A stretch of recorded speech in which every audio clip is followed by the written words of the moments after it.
ఆంధ్రప్రదేశ్ ప్రకాశం జిల్లా పొదిలిలో భూకంపం సంభవించింది. తెల్లవారుజామున 3 గంటలకు 3 సెకండ్ల పాటు భూమి కంపించినట్లుగా తెలుస్తోంది. భారీ శబ్దంతో భూ ప్రకంపనలు సంభవించాయి. ఈ నేపథ్యంలో చాలా మంది ప్రజలు ఇళ్లలోంచి బయటకు పరుగులు తీసినట్లుగా తెలుస్తోంది. ఈ ఏడాది పొదిల్లో 2 సార్లు భూకంపం సంభవించింది. ఇప్పుడు మనం చూస్తున్నాం 3 సెకండ్ల పాటు ఈ భూమి కంపించినట్లుగా తెలుస్తోంది.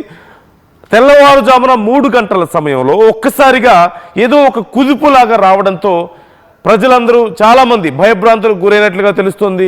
కొంతమంది ఈ ఇళ్లలో ఈ సామాన్లు అవి కింద పడిపోతుండడంతో ఒక్కసారిగా ఏం జరిగిందో అర్థం కాలేదు. కాకపోతే ఇట్స్ వెరీ షార్ట్ పీరియడ్, కేవలం 3 సెకండ్ల పాటు మాత్రమే కంపించడంతో ప్రజలు ఊపిరి పీల్చుకున్నారు. చాలామంది నిద్రలోంచి లేచి బయటకు వచ్చినట్లుగా తెలుస్తుంది. ఏం జరుగుతుందో ఏంటో అర్థం కాక కొద్దిసేపటి వరకు మళ్ళీ తిరిగి ఇంట్లోకి వెళ్ళడానికి భయపడ్డారంటూ తెలుస్తోంది. సో అసలు అక్కడ ఈ 2 సార్లు వరుసగా పొదిల్లో ఈ భూకంపం వచ్చినట్లుగా తెలుస్తోంది. మరి ఎందుకు వచ్చింది? వరుస భూకంపాల కారణం ఏంటి? ఏదైనా నష్టం జరిగిందా? అధికారులు ఏమంటున్నారు ఈ అంశానికి సంబంధించి అనే డీటెయిల్స్ కూడా మనం తెలుసుకోబోతున్నాం. ఒక్కసారి మీరు విజువల్స్లో చూస్తున్నారు, అర్లీ మార్నింగ్ 3 o'clock అప్పుడు బాగా డీప్ స్లీప్లో ఉంటారు ప్రజలందరూ. ఆ సమయంలో ఈ భూకంపం రావడంతో చాలామంది బయటకు పరుగులు తీశారు. నిద్ర మేల్కొని ఎలా చూస్తున్నారో మనం చూస్తున్నాం భయంతో. ఒక్కసారి అక్కడ సిచ్యువేషన్ మీకు చూపిస్తాను నేను.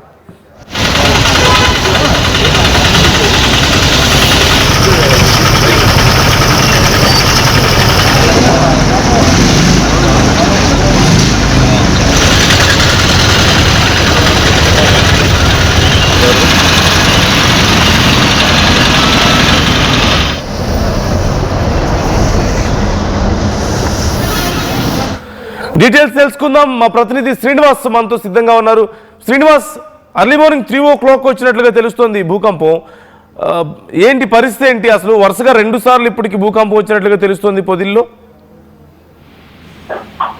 నందు ఈ రోజు తెల్లవారుజామున ఏర్పడినటువంటి భూకంపంతో కూడా ఒకసారి కూడా స్థానికంగా ప్రజలకు కొంత భయాందోళనకు గురైన పరిస్థితి అయితే ఉంది. ఎందుకంటే గతంలో ఎన్నడూ లేదు. ఎందుకంటే చేమకుర్తి, ముండ్లమూరు, దర్శి పరిసర ప్రాంతాల్లోనే అంతకుముందు భూమి కంపించేది. దీని మీద కూడా అధికారులు చాలా సార్లు అధ్యయనం చేసిన పరిస్థితి. కాకపోతే పొదిలి పరిసర ప్రాంతాల్లో ఇటీవల కాలంలో ఇది 3వసారిగా వచ్చింది అని చెప్పేసి స్థానికంగా ఉన్నటువంటి వారు చెప్తున్నారు.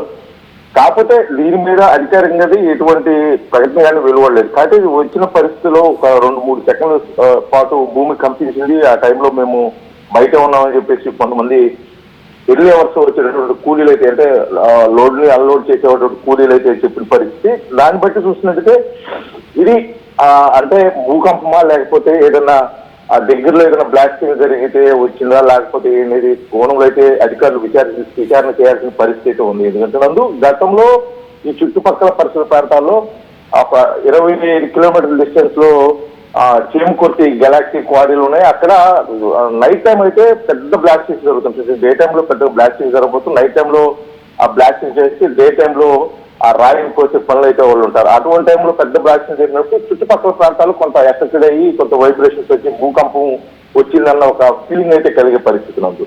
కాకపోతే ఇది అందులో కోణంగా జరిగిందా లేకపోతే ఏంటనేది అయితే చేమకుర్తి ఎఫెక్టెడ్ ఏరియాలో ఇటు ముండ్లమూరు, దర్శి, గంగవరం ఈ చుట్టుపక్కల పరిసర ప్రాంతాల్లో గతంలో భూకంపాలు వచ్చాయి. ఎందుకంటే దానికి గుళ్ళకమ్మ పరివాహక ప్రాంతం కొంత ఎఫెక్టెడ్ ఏరియా అని చెప్పేసి కూడా చెప్పిన అధికారులు ఇప్పుడు పొదిల్లో వచ్చిన మీద అయితే కొంత అధ్యయనం చేయాల్సిన పరిస్థితి. దానికి తోడు ఇప్పుడు పొదిలికి ఆనుకొని అమరావతి బెంగళూరు ఎక్స్ప్రెస్ హైవే నిర్మాణం ఒకటి జరుగుతున్న క్రమంలో అక్కడ పెద్ద అంటే డోజర్ వర్క్స్ జరుగుతున్న నేపథ్యంలో కూడా దాని ఎఫెక్టెడ్ ఏమన్నా కొద్దిగా ప్రజలకి ఆ ఫీలింగ్ కలిగిందా అనేది కోణంలో కూడా అధికారులు అయితే విచారణ చేసిన పరిస్థితి. ఏదేమైనప్పటికీ వచ్చిన ఈ భూకంపం పట్ల కొంత ప్రజలైతే ఆందోళన చేస్తున్నారు.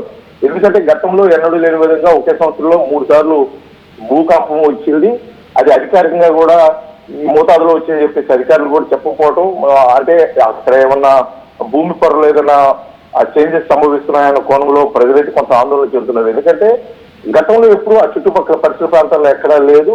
ఏదన్నా వరదలు ఇలాంటివి వచ్చి వాగులు పొంగిన పరిస్థితే కానీ భూకంపం అనేది కొత్తగా ఆ పొదిలి అదేవిధంగా కొనకలమెట్ల, మార్కాపురం ప్రజలకి పరిచయం అవుతున్న పరిస్థితి. ఎందుకంటే ఇది భౌగోళికంగా చూసినట్టయితే ఇటు 25 కిలోమీటర్స్ డిస్టెన్స్ లో ఇటు చేమకుర్తి గెలాక్సీ ఉంది, అది పొదిలికి. అదేవిధంగా అటు మార్కాపురము గతంలో ఆ మార్కాపురం పలకల కోసం తోడిన క్వారీలు అంత డొల్లతనంగా ఉంటూ ఆ క్వారీలు అలాగే వదిలేసిన పరిస్థితుల్లో ఏదైనా భౌగోళికంగా ఏదైనా మార్పులు చేర్పులు అంటే అలాంటివి ఏమన్నా జరిగి ఈ భూమి కంపించిందా లేకపోతే లేదా వాస్తవంగా ఇది భూకంపం అనేది మటుకి అధికారులు ధృవీకరించే మటుకి దీని మీద లోతైన విచారణ చేయాల్సిన పరిస్థితి. ప్రజలు అక్కడ ఉన్నటువంటి స్థానికంగా ఉన్నటువంటి ప్రజలకు కూడా అధికారులు ఖచ్చితమైన విషయాన్ని చెప్పాల్సిన పరిస్థితి ఉందన్నారు. లేకపోతే ఇటువంటి జరిగినప్పుడల్లా కూడా ప్రజలు ఆందోళన చెందుతున్న పరిస్థితి.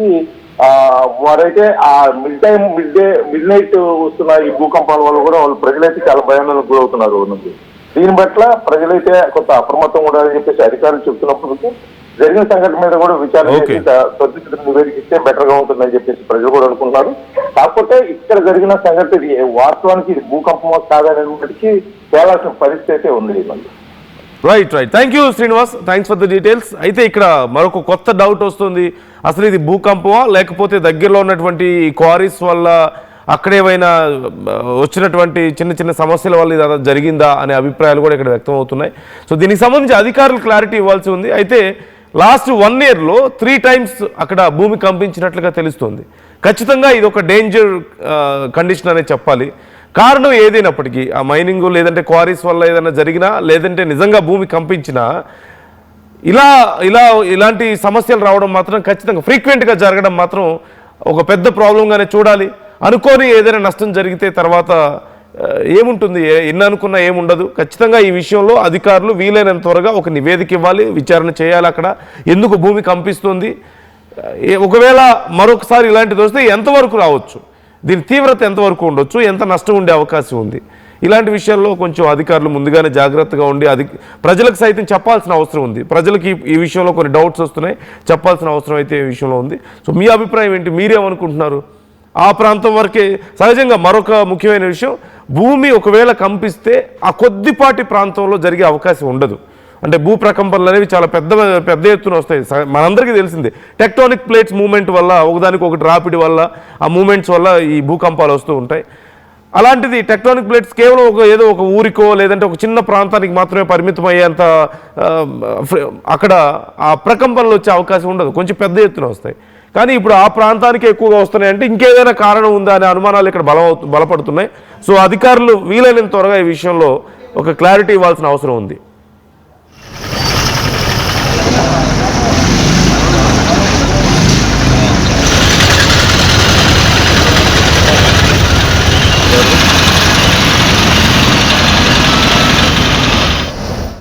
షాద్నగర్ వైపున్న స్వర్గసీమ వెంచర్ లో ప్లాట్ల పండగ వచ్చింది. నూతన వెంచర్ అమేయ రూపంలో అప్రూవ్డ్ ప్లాట్లు, resort facility, reasonable price. Swargaseema వారి నూతన వెంచర్ అమేయ. రూపాయలకి ఏమొస్తుందమ్మా?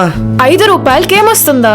5 రూపాయలతో శాస్త్రీ బామ్ కొత్త ప్యాక్ వస్తుంది. జలుబు, తలనొప్పి, ఒళ్ళనొప్పులు అన్నిటికీ రిలీఫ్ ఇస్తుంది. బాస్, శాస్త్రీ బామ్ 5 రూపాయల ప్యాక్ రిలీజ్ అయింది. నగల సామ్రాజ్యం పెద్దది, మన వేడుకల్లో నగల పాత్ర పెద్దది. నగల్లో మన సంప్రదాయం అది పెద్దది. అదే విధంగా నగలు కొనేటప్పుడు మీ సేవింగ్స్ కూడా ఇకపై పెద్దగా ఉంటుంది. అన్ని నగల తరుగును ముందు కన్నా ఇంకా తగ్గించాం. ఈ తక్కువ తరుగును చూస్తే వెంటనే నగలు కొనేస్తారు. డైమండ్ జ్యువెలరీ ధరలు కూడా పెద్ద లెవెల్లో తగ్గించాం. ఇకపై అందరూ డైమండ్ జ్యువెలరీ కొనుక్కోవచ్చు. ఏ ఆఫర్లోనూ పక్కదారి పట్టకండి. ఇక్కడికొచ్చి కంపేర్ చేస్తేనే తెలుస్తుంది మీకు ఎంత పెద్దగా డబ్బులు ఆదా అవుతుందో అని.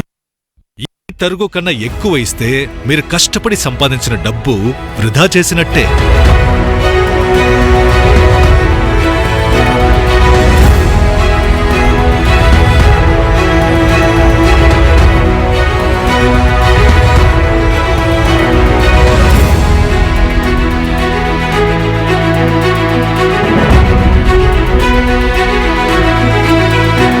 లలితాలో నగలు కొనండి, ఎక్కువ డబ్బులు ఆదా చేయండి. To global news at your finger tips. మీ చేతిలో ఒక ఆయుధం. డౌన్లోడ్ రా TV app. Media legend Ravi Prakash is back.